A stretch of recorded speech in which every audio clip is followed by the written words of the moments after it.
Good morning, ladies and gentlemen. Welcome back to another episode here on European Confessions. The following confession that you're going to be listening to, it comes from a message that we received, and the message, it reads like this. Hello, Brother Nashi, how are you? Please post my story as hidden identity. I am a South African man. I am currently thinking of going to Mozambique. I have not yet managed to get all the necessary paperwork to go there. I'm still thinking about it. So when I came across your video, that was when I said, let me give you my story so that other South Africans can give me their own opinions before I commit and then I go to Mozambique. My story, it is about some of the things that I did. I had never been to a Sangoma, even though I am currently consulting with a Sangoma that is from Mozambique. I hope that this guy is for real and he is not going to change the goalpost by the time that I would have gone to Mozambique, because I do not have any other plan. I don't have a plan B. And all of my life, I have never been used to such a situation where I only have plan A and not going to plan B. So I have a nephew of mine that is about to expose me. She has given me until July. She says, if you do not talk about it, then I am going to expose you to the family. My nephew was going through the ceremony so that they can become a Sangoma. That was when they started to have visions that there is someone that did rituals in the family and has a Tokoloshe that has been finishing people off in the family. And then my nephew discovered that it is I. So my nephew gave me an ultimatum to confess to the whole family that I do have a Tokoloshe, but we have a tiny bit of a problem there. It was in the year 2012. I was driving back from a high-level meeting in Musina, heading towards my home in Mpumalanga. The drive was long and I had been experiencing a lot of difficulties and challenges in my marriage. And I just was thinking a lot. I was afraid that if I travel on my own, maybe the devil will get the best of me and then I'll end up committing suicide. That was when I saw two men. They were hitchhiking. I did not think that they were non-South Africans. I only got to find out when they were in my vehicle that they were non-South Africans. When I wanted to drop them off, after I found out that these Malawi nationals had crossed the border illegally, I said, where is my humanity? They are human beings. By the way, let me just pick them up. There is no problem. So we continued on the journey. So I just thought that I was doing a good deed by giving them a lift. But in reality, I just wanted someone to keep me company, to speak with, so that they can keep me awake. As we approached and passed through various police and home affairs checkpoints, I noticed a strange ritual. The other Malawian man who became my friend after that, the Malawian man who was sitting in the front passenger seat right next to me, he would always pull out a small glass bottle. Inside there was oil. It was reddish in color, and inside there was a single long thorn. He would rub the bottle quite a lot, and then he would whisper something into the glass and point at the police, and we would pass each and every roadblock without the police even glancing at us, even though I was driving a government vehicle, but you can get stopped. But it was as if the car that I was driving, it had become invisible. When I finally asked him, he then looked at me and he smiled, and he told me that the bottle that he was holding, it is called a blind eye. When you use the oil that is inside the bottle, no law can see you. You can't be seen by anyone who is trying to stop you, to ask you for papers. I just thought that it is magic. Every African from different cultures, they have their own magic. So I said, let me not think much about it. And when I was driving back, I started to think quite a lot about this Malawian witchcraft that I had witnessed. I was like, it is for real? Is it for real? Or maybe the police, when they saw that I was driving a state vehicle, that is why they did not stop us. But I could not stop thinking about it. I dropped these guys at a farm near Nullspruit and I went back home and I started thinking about witchcraft each and every day because of what was happening in my marriage. My life had been falling apart. I was facing a messy divorce, and more humiliating, it was because my wife was not going to divorce me because she did not love me anymore, but she said that she could not do it anymore, for we could spend 2 years without sleeping with each other.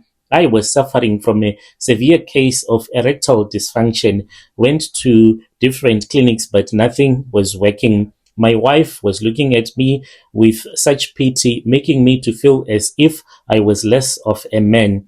I remembered that Malawian guy. That was when I drove back to that farm. These men, they did not even have cell phones, but I knew that they were working at which farm, and they told me that they had been working them for a number of years. So because I felt so bad, I returned back to that farm desperate for a medical solution, an African medical solution that I could not get from the Western medical doctors. I then found this man. Lucky enough, he told me that he had been preparing to leave for a funeral that he was supposed to attend in Malawi for someone who had died in his family. He then said to me, "Oh, I know that you told me that you and your wife, you are having some challenges because as we were driving, I had asked them for any kind of a home remedy that could make me to become so powerful in bed again." He then said he was in a rush to go into the forest to go and to look for a charm that will make a man to become strong in bed. He said, "Rather, I am going to give you my personal lucky charm, that very bottle that I had seen him using when we were driving from Musina, and I accepted it without knowing that he was giving a Tokoloshe to me. If I had known that this was a Tokoloshe, there was no way that I was going to agree, guys." So the effect, I saw that it happened immediately. As I drove away from the farm, I felt that the deadness in me was gone. I was so overwhelmed, so much an erection I had whilst I was driving. From where it came from, I do not even know.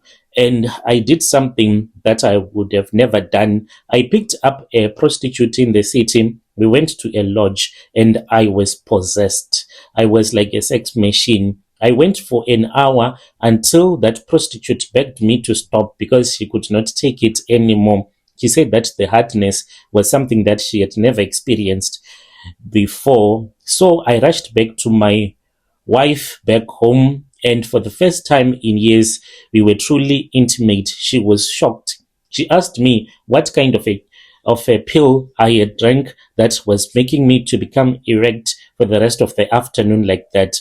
My wife, after she had enjoyed the sex that we had, she woke up and she tore the divorce papers, and I felt that I was a king again in my house. So, this bottle, I kept it in my office drawer where I was working at the Department of Health. Soon I started to see a snake. I would see a thin green mamba that will just appear and disappear. At first, I thought that maybe it was hallucinations that had been caused by stress, but then my secretary saw it too, a cleaner saw it too. We called pest control twice, but they found nothing. I realized that the snake only appeared when I felt that there was someone that was threatening me, my enemy, threatening me at work.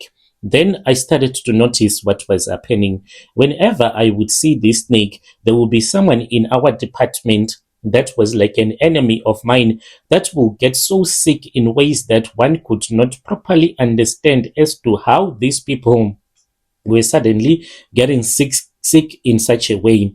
So there was this other man who threatened to report me for irregularities.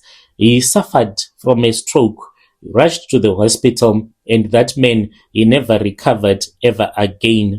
It happened again from my wife's side. There were those from my wife's family that were so happy that me and my wife, we were about to get a divorce. There was one who was my wife's cousin brother. He was looking at the properties that me and my wife we owned. So when they heard that we were about to have a divorce, so they started to give her these strange ideas, and they wanted her to go ahead with the divorce. So this brother-in-law of mine, he also suffered from a stroke that came out of nowhere. He was just watching football, and then he had a stroke. When we were called by the wife, when we were told that a stroke had happened, I saw the same snake. It just appeared out of nowhere, and this snake was the one that also made my brother-in-law to die. So I kept on saying that there was something that was going on. Why was it that I was always having dreams about a green snake that would come to talk to me, and then it will talk to me about protecting me and take me to a place where I would see all of my enemies, those that have died, everyone that passed away in that period. I would see them at night, and they were unable to do anything to me because they were very weak. They had been weakened by the snake. So it was in 2025, my only daughter, who was the light of my life, she died in her sleep. No illness, nothing. She just passed away when she was about to get married. As the days to her wedding day were fast approaching, then that was when she died in her sleep. People said that there was someone that was having witchcraft things in the family. I also thought that there was someone else who was not me, who was a witch in the family. Little did I know that I was the one that had been responsible for killing my only daughter. If I had known that I was the one that had been responsible for killing my only daughter, I would have never agreed to have a strong erection and losing the people that I care a lot about. So during the morning period, that was when my nephew, who was currently going under ukutwasa. To those that do not know about ukutwasa, in our culture, it is an initiation for you to become a sangoma, pulled me aside, and I saw that there was fear that was in his eyes, as if he was terrified by something that was hiding inside of me. I said, "What is wrong with you, nephew? Are you drunk? Have you been smoking weed?" The way that you are looking at me, his eyes were filled with terror, as if he was seeing a horror movie that was playing in front of him. He said to me, "Uncle, I hear the ancestors. So this is the dream that the ancestors have been giving to me." I could not understand it.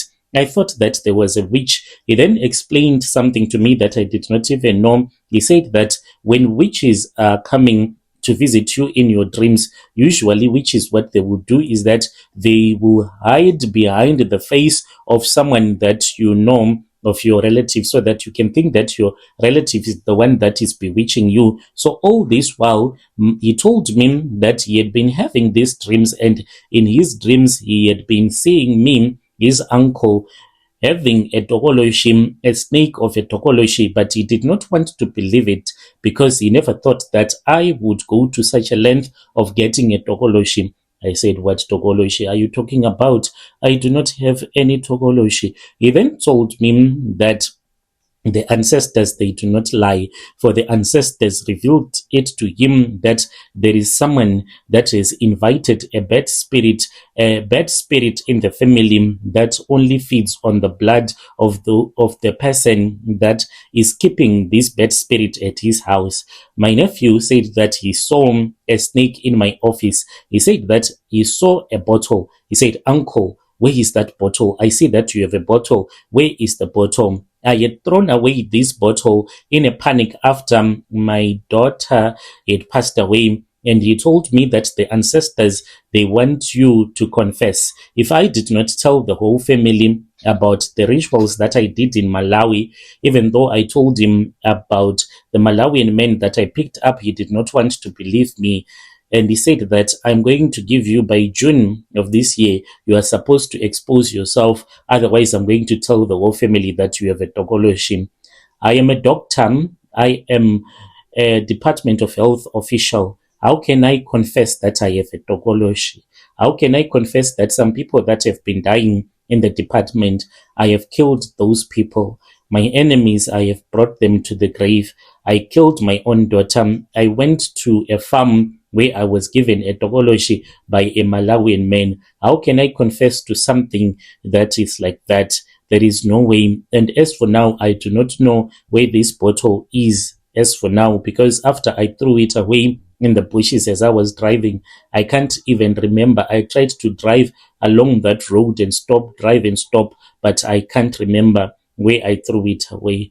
So I'm writing this to you, Brother Nanshi, because I am supposed to go to Mozambique to go and sort it out. The only challenge that I have is that the man that I spoke with, we only met online. I don't know how real he is. I just pray and I hope to God that this man that I'm going to visit there in his country, in Malawi, is not going to scam me, because at this point of my life, I need real help. I do not want to end up in the hands of a scammer, even though I am facing all of these problems in my life. When you post my story, please tell me. I'll be following through in the comment section.